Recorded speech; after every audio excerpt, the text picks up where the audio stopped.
On a narrow stretch of the Hudson River, north of New York City, there is a small, rocky island that should not exist the way it does. It is steep, uneven, hostile to construction. And yet, rising from it is the ruin of a stone fortress, walls, towers, battlements, like something torn from medieval Europe and dropped into the American wilderness. This is Bannerman Castle. It was never meant to be beautiful. It was never meant to be welcoming. And it was never meant to last.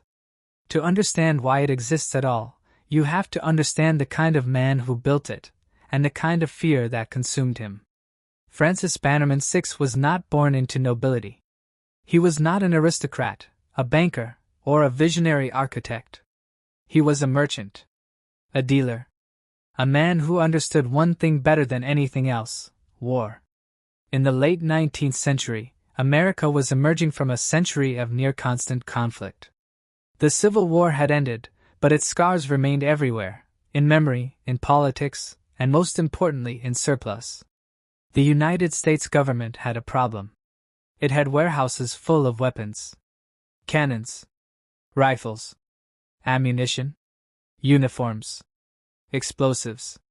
Enough military equipment to arm entire nations, sitting idle and decaying. The government wanted it gone. Francis Bannerman wanted it all. Through aggressive bidding and relentless ambition, Bannerman began buying massive quantities of surplus military hardware. He sold weapons not just to Americans, but to buyers around the world. Armies, militias, governments, private forces. If someone needed weapons, Bannerman could provide them. His business grew rapidly. So rapidly that it outgrew the city.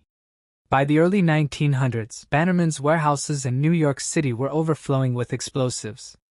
Tons of gunpowder and ammunition were stored in buildings never designed to hold them. Fires were a constant threat. Neighbors complained. City officials warned him. Francis Bannerman did not listen. Instead, he decided to isolate the danger.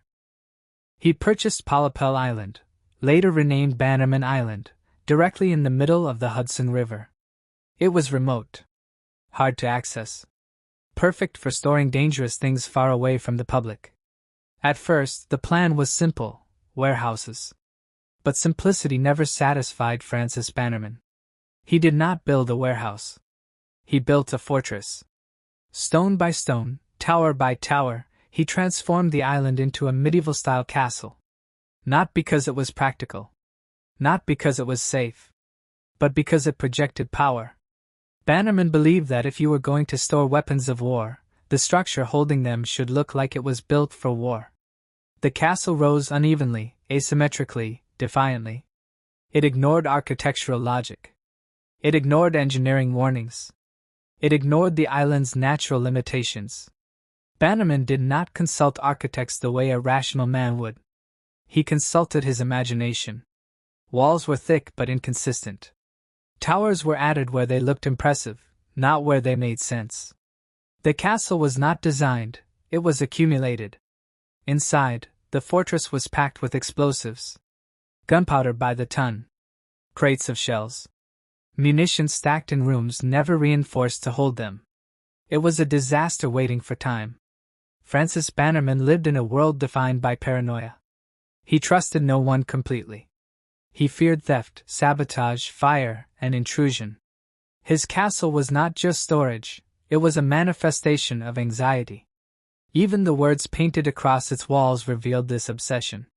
Huge letters spelled out slogans advertising his military surplus business, visible from passing boats. It was a castle that wanted to be seen, and feared. For years, it stood there, silently accumulating danger. The island had no escape routes. No emergency systems. No modern safety infrastructure. If something went wrong, there would be no containment. And something did go wrong. In 1918, a massive explosion ripped through the island. The blast was catastrophic. Shockwaves traveled across the Hudson River. Windows shattered miles away. Entire sections of the castle were destroyed instantly. Fire followed. Walls collapsed. Towers crumbled. Stockpiles detonated one after another. The fortress Francis Bannerman had built to contain danger became the very source of it. Miraculously, there were no mass casualties. But the castle was permanently crippled. Francis Bannerman would not live to see what his obsession became. He died later that same year. Without its creator, the castle lost its purpose, but not its threat. What remained was a damaged fortress filled with unstable remnants, looming silently over the river. Over time, neglect replaced vigilance. Weather invaded the cracks. Water weakened the stone.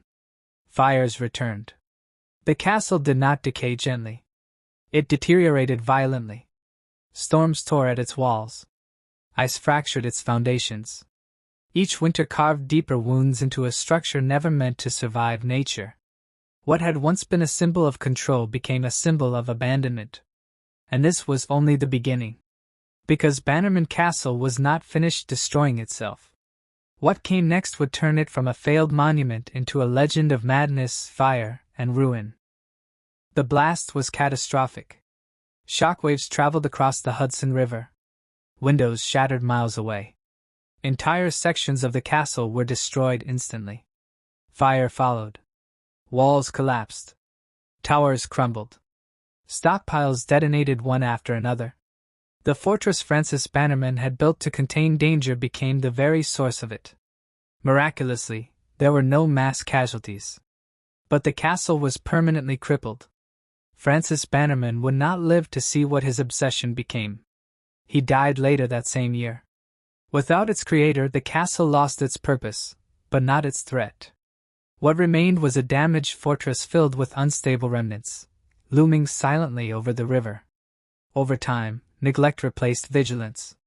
Weather invaded the cracks. Water weakened the stone. Fires returned. The castle did not decay gently.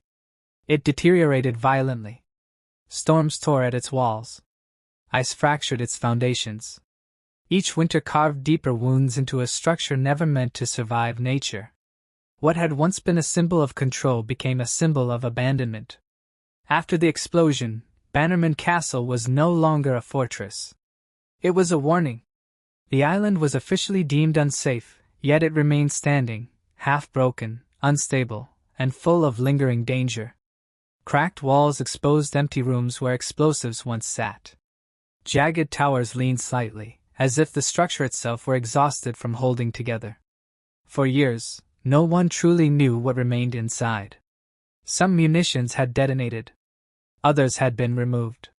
But many were simply forgotten, sealed behind collapsed stone, buried beneath debris, left to rot in damp air. The island became a place defined not by what was visible, but by what might still be hidden. The Hudson River flowed calmly around it, indifferent. From passing boats, the castle looked frozen in time. Romantic even. A ruin that invited curiosity. People stared at it not knowing they were looking at a structure that had nearly destroyed itself, and could still do so again. After Francis Bannerman's death, responsibility for the island passed to his family. They inherited not a legacy, but a problem. Insurance was impossible. Restoration was dangerous. Demolition was unthinkable. The castle existed in a limbo between use and abandonment. Years passed. Nature continued its slow assault. Rain penetrated the cracks left by the explosion. Freeze-thaw cycles widened them. Ivy crept up the walls, prying stones apart with quiet persistence. Birds nested in shattered towers. The island stopped feeling man-made. It began to feel cursed. In 1936, fire returned. Another blaze tore through the already damaged structure, weakening it further. Wooden floors collapsed. Roofs caved in. The castle lost more of its internal skeleton, becoming increasingly hollow, increasingly unstable. Still, it remained. And that survival fed the myth. Locals began to talk. About strange noises heard from the island at night. About shadows moving where no one should be. About the sense that the place was watching the river rather than simply standing beside it.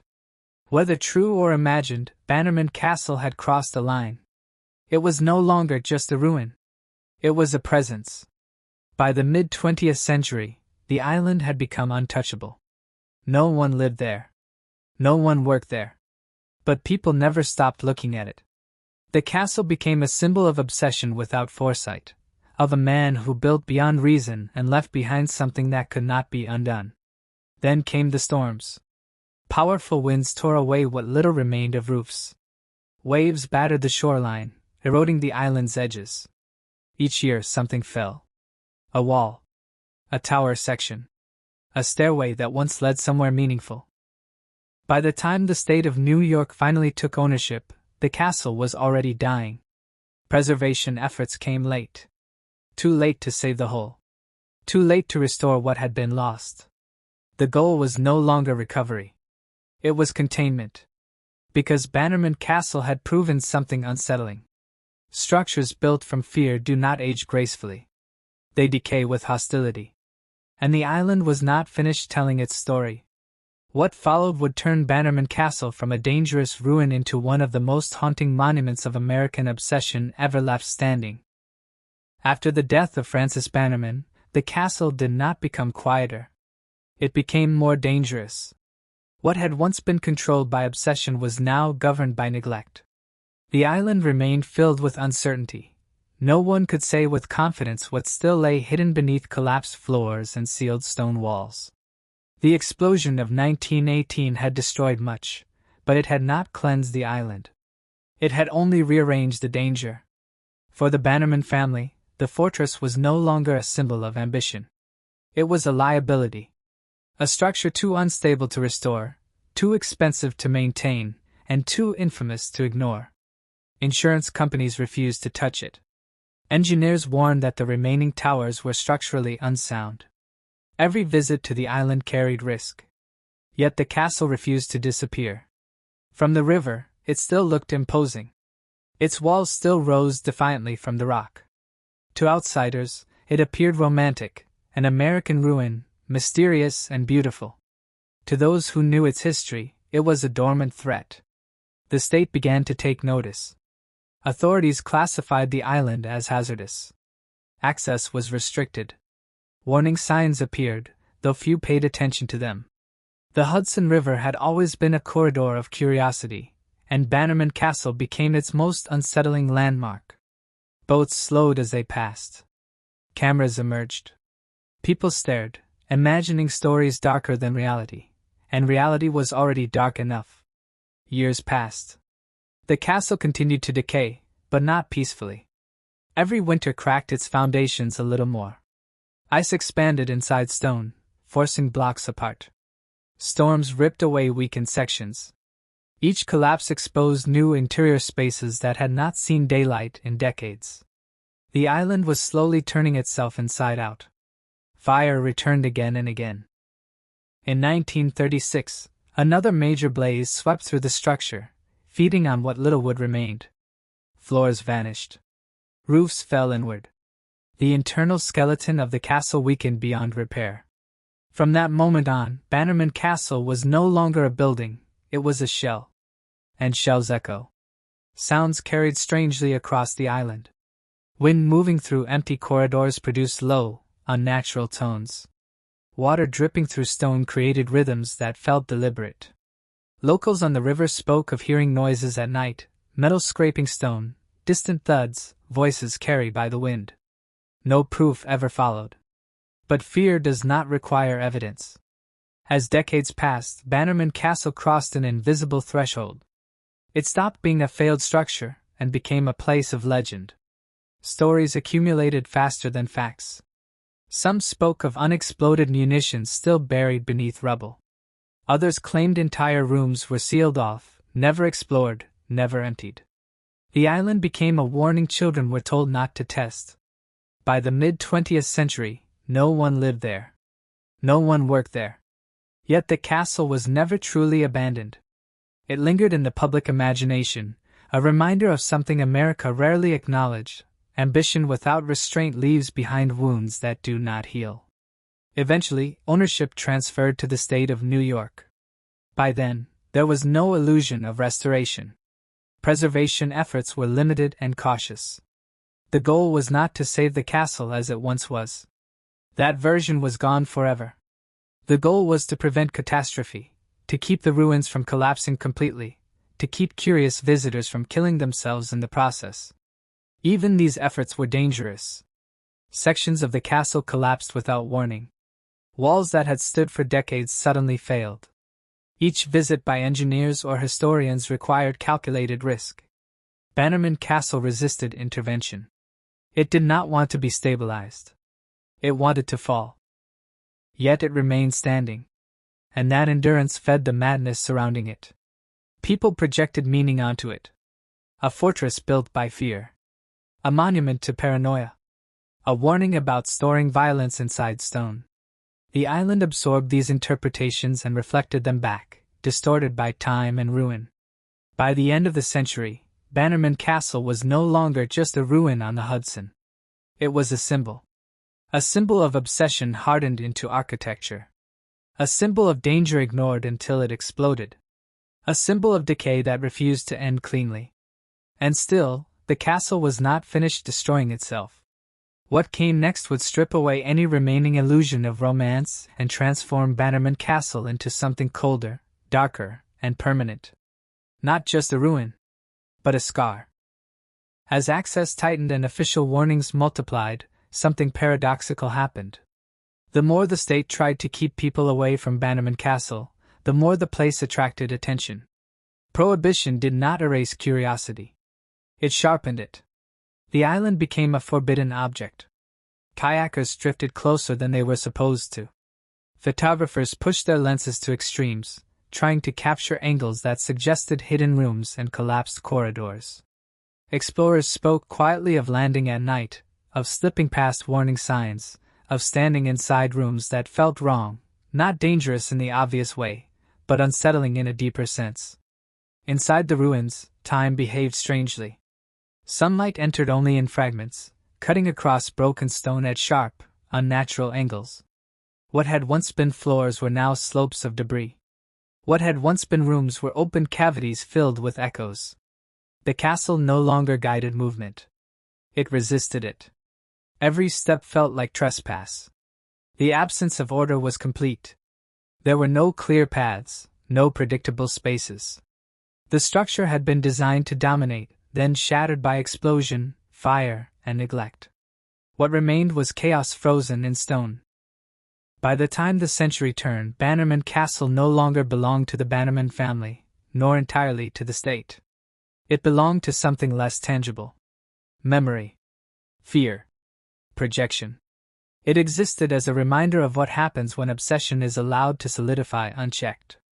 And the island seemed to understand that role. Because even as it crumbled, even as pieces fell into the river, Bannerman Castle held on, just enough, to remain visible. To remain present. To ensure it could not be forgotten. Not yet. There is a moment in the life of every ruin when decay stops being gradual and becomes inevitable. For Bannerman Castle, that moment arrived not with a single disaster, but with a series of quiet confirmations that the structure could no longer be saved.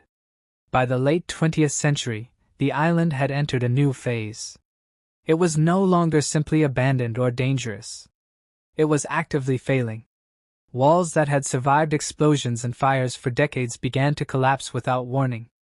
Stone loosened by freeze and thaw finally surrendered to gravity.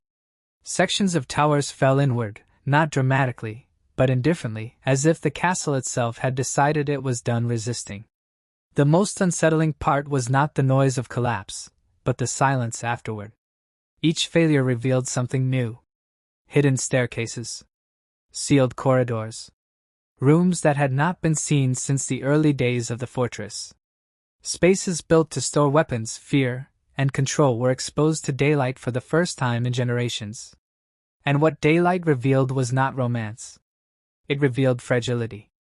Engineers who inspected the ruins came to the same conclusion again and again. Bannerman Castle was structurally unpredictable. No model could reliably forecast which wall would stand and which would fall. The very irregularity of its design, once a symbol of Bannerman's unchecked imagination, had become its greatest threat. The island was now dangerous even to professionals. In the 1990s, preservation efforts intensified, not out of hope, but necessity. The state understood that doing nothing was no longer an option. Each collapse risked sending debris into the Hudson River. Each storm threatened to trigger a chain reaction of failures. But intervention came with a cruel realization. Stabilizing Bannerman Castle meant accepting that it would never be whole again. The goal was reduced to fragments, to saving portions, to slowing the inevitable. Then, in 2009, the castle crossed its final threshold. A significant section of the structure collapsed suddenly and violently. Walls that had stood for more than a century gave way in seconds. Tons of stone crashed downward, erasing entire rooms from existence. What had once been vertical became horizontal. What had once been architecture became debris. This was not decay. This was collapse. The event shocked preservationists and officials alike. It was the clearest sign yet that Bannerman Castle was no longer merely unstable. It was terminal. After the collapse, access restrictions tightened further. Tours were limited. Movement was controlled. Every visit was a calculated risk. The island had become a place where the past could still kill. And yet, the myth only grew. Photographs of the collapse circulated widely. Images of fallen walls and shattered towers transformed the castle's reputation. No longer a romantic ruin. No longer a curiosity. It became a symbol of failure, architectural, psychological, historical. A fortress built to contain danger that had become dangerous itself. The irony was complete. Francis Bannerman had believed that isolating weapons would make them safe. That distance could neutralize threat. That stone could control violence. Instead, he had created a structure that concentrated risk, magnified it, and preserved it long enough to outlive him. The island bore the consequences. Visitors described a strange sensation when approaching the ruins after the collapse. Not fear exactly. Something heavier. A sense that the place had reached an end state. That nothing new could be built there without erasing everything that came before. Bannerman Castle was no longer becoming a ruin. It was finishing the process. Each fallen stone narrowed the range of possible futures. Restoration faded from discussion. Replacement was never considered. The only remaining options were containment and memory. The fortress had completed its transformation. From storage facility to obsession to hazard to scar. And scars do not heal. They remain as evidence that something went wrong and could not be undone. The Hudson River continued to flow past the island, unchanged. Trains continued to pass along the shoreline. Life moved forward, efficient and loud. The castle did not. It stayed exactly where it was, broken, unstable, and unresolved, no longer fighting collapse, but no longer fully gone. A monument suspended between presence and absence. And as long as it remained standing, even in fragments, Bannerman Castle continued to ask the same unanswerable question. How much obsession can a structure contain before it becomes the danger it was built to prevent? After the collapse, the island felt different. Not emptier. Heavier. There was a subtle shift in how the ruins occupied space, as if the castle had finally crossed from instability into resignation. The remaining walls no longer strained upward. They sagged. Towers leaned with no intention of recovery. The structure had lost its tension, the internal force that once held its contradictions together. Those who visited after the collapse noticed it immediately. The air felt thicker. Movement felt slower. Even sound behaved differently. Voices died quickly inside the ruins, swallowed by broken geometry and exposed cavities. Footsteps echoed in short, uneven bursts, as if the island itself resisted being crossed. There was no longer any illusion of control. Engineers documented new fractures spreading outward from the collapse zone. One failure had weakened others. What remained was a network of dependencies, stone relying on stone that could no longer be trusted. Every wall was suspect. Every arch provisional. The castle had entered a terminal phase. And yet, it still stood. That refusal to disappear became the most unsettling aspect of all. Despite explosions, fires, decades of neglect, and catastrophic structural failure, Bannerman Castle persisted. Reduced, fractured, dangerous, but present. It was no longer a building designed by a man. It was a condition imposed on the landscape. The island itself began to feel like part of the structure, its rock inseparable from the stone above it. Collapse did not erase the castle, it redistributed it. Rubble filled rooms. Walls became ground. What had once been vertical authority flattened into horizontal ruin. There was no clear boundary between what was built and what was destroyed. Only accumulation. In this state, Bannerman Castle lost its final connection to usefulness. It could no longer be stabilized meaningfully. It could not be restored without becoming a replica. It could not be removed without erasing history entirely. It existed in a narrow space between preservation and erasure. A place maintained only to prevent further harm. The irony deepened. The fortress that had been constructed to isolate danger now required isolation itself. The island was no longer something to be visited freely, explored casually, or romanticized without consequence. It demanded caution, distance, respect. Not because it was haunted, but because it was honest. Honest about what happens when fear is given stone and time. Bannerman Castle did not need legends anymore. The evidence was visible in every fracture, every fallen wall, every exposed chamber. The ruin told its story without words. Obsession builds quickly. Decay takes longer. Collapse finishes the sentence. And the island, battered and silent, continued to hold what remained, not as a monument, not as a warning sign, but as something more uncomfortable. A reminder that some creations do not fail loudly. They fail slowly, persistently, and in full view of those who choose not to look away. There comes a point when abandonment stops being temporary and becomes permanent.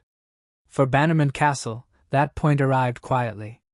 After the collapse, the island was no longer debated as a project or discussed as a future possibility. Conversations shifted. Not toward restoration. Not toward removal. Toward management. Toward control. Toward limitation. The question was no longer what Bannerman Castle could become. The question was how to live with what it already was. The state imposed strict boundaries. Access was narrowed to guided visits only.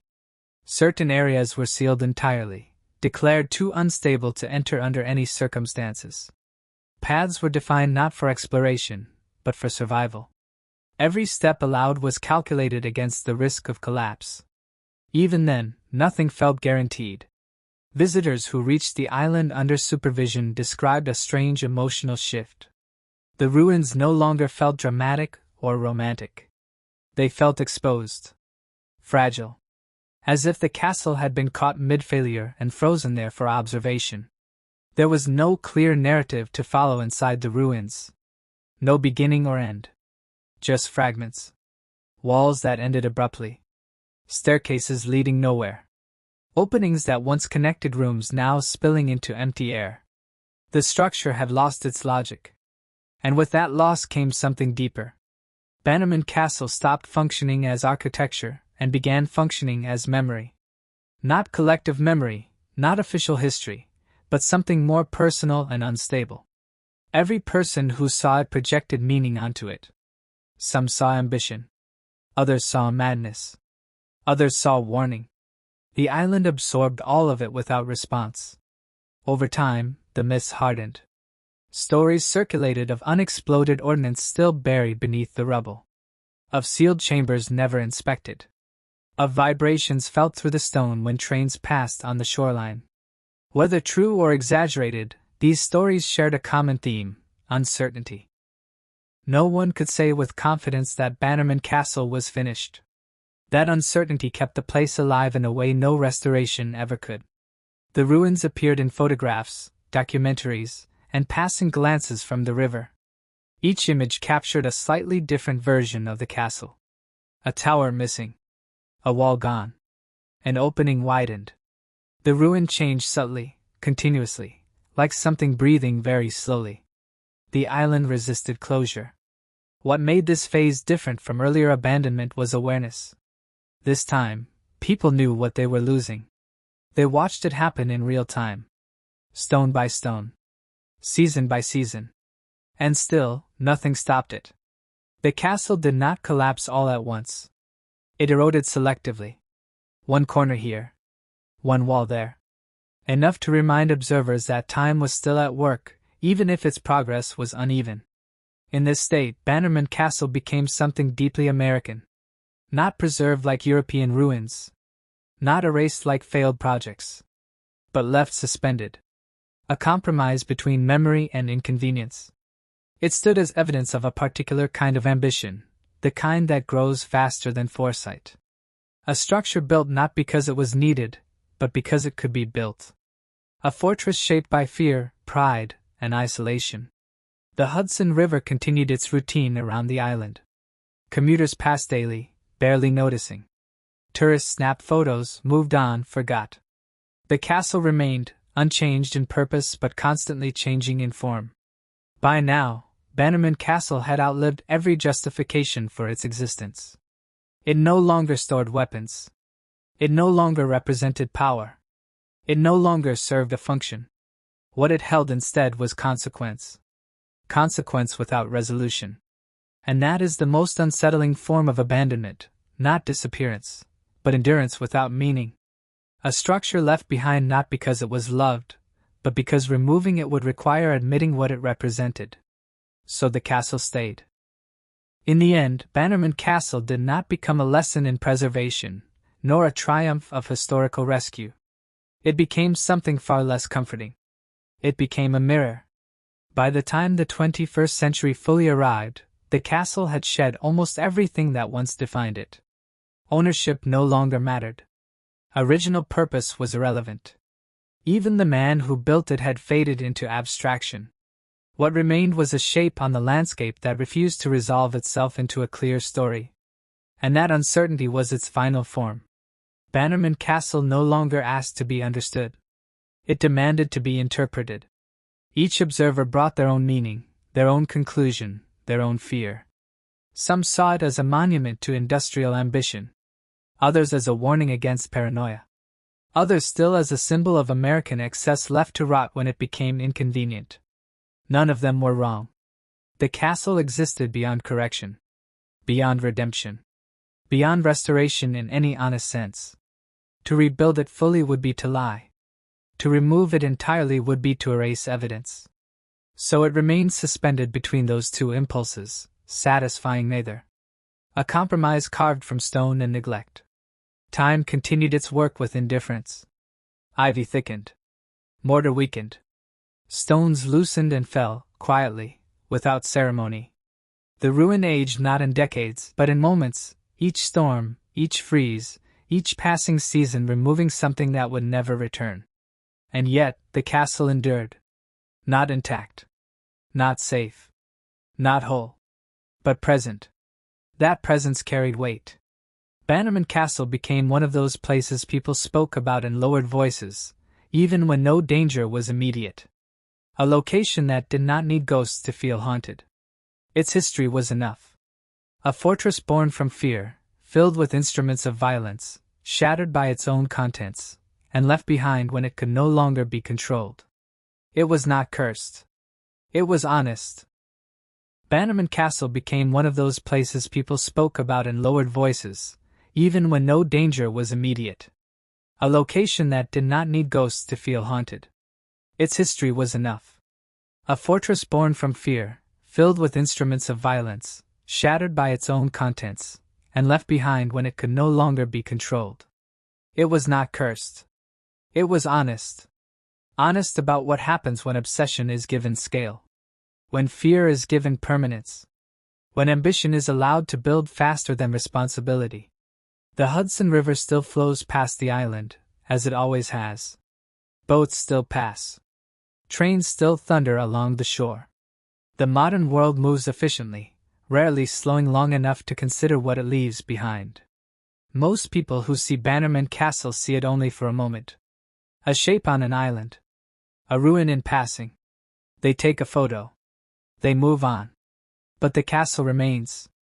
It remains as proof that some creations are not meant to succeed or fail cleanly. They linger. They complicate. They resist closure. Bannerman Castle does not tell a heroic story. It does not offer redemption. It does not promise meaning. What it offers instead is something far more uncomfortable. A reminder that the structures we build to protect ourselves from fear often become monuments to that fear instead. That danger isolated does not disappear. It waits. It concentrates. It changes form. And when it finally breaks free, what remains is not resolution, but residue. Stone. Memory. Silence. Bannerman Castle stands not as a triumph or a tragedy, but as a consequence, visible, unresolved, and enduring. A fortress of madness. Still standing.